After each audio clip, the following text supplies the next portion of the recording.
এনিমেলছৰ উদ্যোগত আজি বঙাইগাঁও ডিষ্ট্ৰিক্টৰ অভয়পুৰী সাব ডিভিজনত আপোনালোকে দেখিলে আমি এই প্ৰয়াস হাতত লৈছিলোঁ আৰু যোৱাবেলিও ঠিক তেনেকৈ কৰা হৈছিলে। এইবেলিও আমি কৰিছোঁ।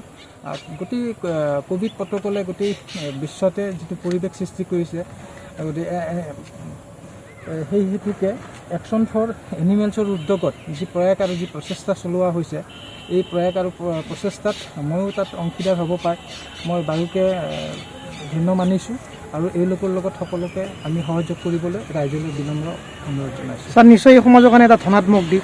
নিশ্চয় যাৰ কাৰণে আমি ওলাই আহিছোঁ তেওঁলোকৰ লগত সংগ দি পেলাই যাতে এই খবৰে সকলোকে আপ্লুত কৰে আৰু সকলোৱে যাতে আগবাঢ়ি আহি তেনেকুৱা এটা সজাগতাত অংশগ্ৰহণ কৰিব পাৰে, এইটো হেতুকে মই ৰাইজৰ আহ্বান জনাইছোঁ। ওলাই আহি পেলাই এনিমেলছৰ ওপৰতো অকণমান মানুহে চকু দিব লাগে। কিমান দেৰিলৈ কৰিবি, আমি কেনেধৰণৰ উদ্দেশ্য লৈছে সেই কথাখিনি। এইটো তাৰমানে action for animals Bongaigaon best organisation হয়। আমি অৰ্গেনাইজেশ্যনটো অভয়পুৰীৰ পৰা ফৰ্ম কৰিছোঁ। আমাৰ চেল্টাৰ হোম আছে ঢালিগাঁও। তো আমি একচুৱেলি কাম কৰোঁ ইনজৰ্ড এনিমেলছখিনিৰ ওপৰত। ষ্ট্ৰীটত যোনবিলাক ধৰক এক্সিডেণ্ট হৈছে, কিবা হৈছে, তো আমি সেইবোৰক ট্ৰিটমেণ্ট কৰোঁ, ৰাখোঁ, তাৰপিছত ভাল হোৱাৰ পিছত এৰি দিওঁ।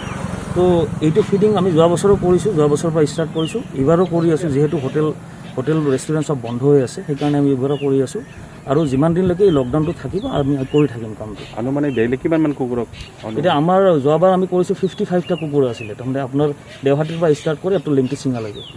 এইবাৰো আমি আশা কৰিছোঁ তেনেকুৱাই হয়তো থাকিব, হয়তো বাঢ়িব, কাৰণ আপোনাৰ ব্ৰিডিং ছিজন হৈছে অলৰেডি, বহুত পোৱালিও দিছে, হয়তো বাঢ়িব। আৰু মানে এইটো মই আপোনালোকৰ যোগেদি এইটো ক'ব খোজোঁ যে মানুহখিনি মানে ষ্ট্ৰীট এনিমেলছখিনিক অলপ গুৰুত্ব দিব লাগে আৰু ইহঁতক মানে এনে কিছুমানে মাৰে, হেৰাছমেণ্ট কৰে, এইটো কৰিব নালাগে, ক্ৰুৱেলিটিখিনি কৰিব নালাগে। যিহেতু তেওঁলোকেও বিচাৰে, কাৰণ আমি তেওঁলোকৰ লগত মিলি থাকিব লাগে। এনেকুৱা নহয় যে পৃথিৱীখন অকল আমাৰ নহয়, তেওঁলোকে আমাৰ লগত একেলগে থাকে। তাৰমানে সেই বস্তুটো মনোভাৱটো মানুহে গঢ়ি ল'ব লাগে নিজৰ মাজত। এনেই অনাগত সিহঁতক মাৰা, হেৰাছমেণ্ট দিয়া, এইটো ঠিক নহয় তাৰমানে। তো মানুহে এইখিনি কৰিলে ভাল।